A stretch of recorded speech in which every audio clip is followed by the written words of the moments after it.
اهلا بيكم في عيادة الجلدية والتجميل.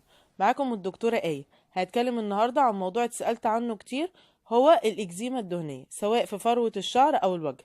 هنعرف سوا الاسباب وعلاج القشرة الدهنية ونصايح تقلل من القشرة الدهنية، وكمان علاج الإكزيما الدهنية في الوجه.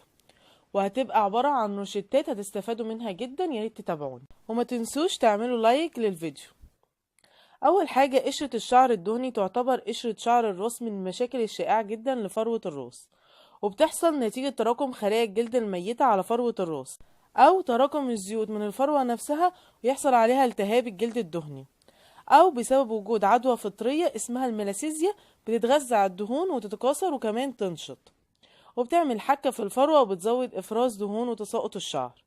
وهي دي الإكزيما الدهنية. هي عبارة عن نوع من أنواع الإكزيما المزمنة، بتظهر في صورة قشور دهنية والتهابات وحكة شديدة في فروة الراس، وممكن كمان تصيب الوجه، وبتسبب جفاف واحمرار بالجلد، بيبقى معاه كمان قشور دهنية وخصوصا حوالين الأنف والأذن والحاجبين، وممكن تيجي في أماكن تانية من الجسم. بتزيد الإصابة عادة في فصل الشتاء ومع الضغط العصبي والإرهاق. بتحصل دايما كمان في الأطفال الرضع في الشهور الأولى من عمرهم، وممكن إنها تختفي عند سن سنة، وكنا اتكلمنا بالتفصيل في فيديو منفصل لوحده، هبقى اسيبهولكوا في صندوق الوصف. الإكزيما الجلدية بتشبه الكتير جدا من الأمراض الجلدية زي الصدفية، عشان كده لازم الكشف واستشارة طبيب الجلدية للتأكد من التشخيص. هنتكلم بقى عن علاج القشرة الدهنية. أول حاجة هنستخدم شامبو ضد القشرة، وهنسيب الرغوة 5 دقايق وبعد كده هنشطفه. بعض المكونات اللي بتدخل في صناعة الشامبو المضاد للقشرة زي الكيتوكونازول والسيلينيوم سالفايد وزنك البيروس، وديت أمثلة شامبو ضد القشرة اللي موجود في الصيدلية زي نيزابيكس والنيزورال والفيرجينين والسيلسن بلو وغيرهم. دول مش معناهم ان هم افضل شامبو ضد القشرة، لا، ديت مجرد امثلة لشامبوهات ضد القشرة اللي موجودة في الصيدلية. بنستخدمه بقى ازاي؟ بنستخدم الشامبو 3 مرات اسبوعيا، الاسبوع الاول والتاني، وبعد كده بنستخدمه مرتين في الاسبوع التالت والرابع، وبعد كده بنستخدمه مرة واحدة في الاسبوع الخامس والسادس، وممكن ان احنا نستمر عليه على طول مرة واحدة بس في الاسبوع.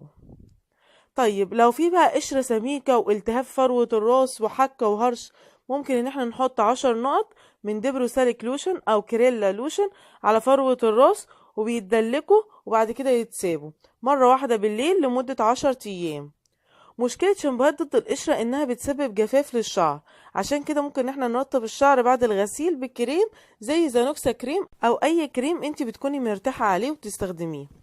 اظن كده روشتة كاملة متكاملة، وبصفة عامة علاج القشرة لازم يستمر طول فصل الشتاء. وهنقول علاج الإكزيما الدهنية في الوجه في نهاية الفيديو بعد ما نقول النصايح دي الأول. نصايح عامة تقلل القشرة الدهنية.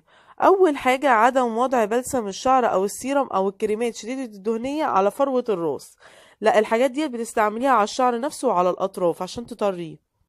تاني حاجة، عدم استخدام جل لتثبيت الشعر أو مستحضرات كيماوية زي الصبغة ومستحضرات فرد الشعر، هيزود المشكلة، وخصوصا الناس اللي بيبقى عندها قشرة وتروح تعمل بروتين أو كيراتين، المشكلة بتبقى صعبة جدا بعد كده.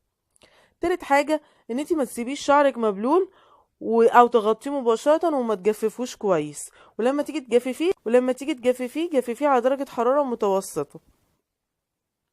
رابع حاجة، عدم استخدام الحرارة المرتفعة الشديدة لما تيجي تغسلي شعرك أو لما تيجي تنشفيه. خامس حاجة، لو انت بتستخدمي علاج موضعي لتساقط الشعر لازم تستشيري الطبيب، لأن أساسا في علاج لتساقط الشعر ممكن ان هو يزود الإكزيما الدهنية، فانت لازم تستخدمي بديل بداله، فانت ساعتها هتستخدمي البديل. سادس حاجة، الإكثار من شرب الماء وتناول الخضروات والفاكهة والتقليل من منتجات الألبان والسكريات. سابع حاجة، ان انت ممكن تاخدي الفيتامينات اللي بتحتوي على اوميجا 3.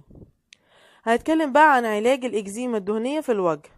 أول حاجة، استخدام كريم يحتوي على مضاد للفطريات مع كورتيزون ضعيف زي الديكتاكورت كريم، دهان صباحا ومساء لمدة 5 أيام وبيقف.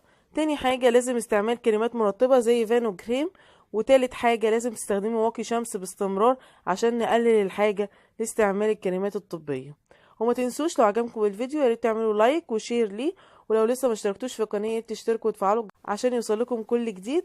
ولو ليكوا اي سؤال او استفسار ياريت تسيبولي في التعليقات. شكرا.